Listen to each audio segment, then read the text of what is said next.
আজকে আমি সরিষা শাক ভাজি করতেছি না কুচাইয়া, একদম সুন্দর আস্তে আস্তে দিয়ে দিয়েছি। আর এটা কিন্তু আমি সরিষার তেল দিয়ে ভাজতেছি। কাঁচামরিচ দিছি, একটু রসুন, পেঁয়াজ, একদম সবুজ সবুজ করে শাকটা আমি ভাজি করব। দেখুন একদম অল্প হয়ে যাচ্ছে।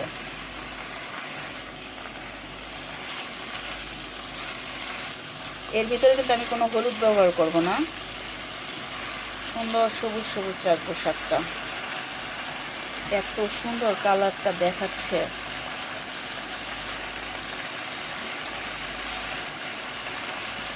একদম অল্প হয়ে গেছে।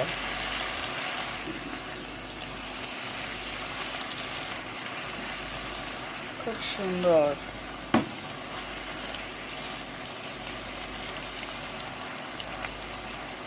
কিছু সময়ের মধ্যে শাকটা সুন্দর ভাজি হয়ে যাবে।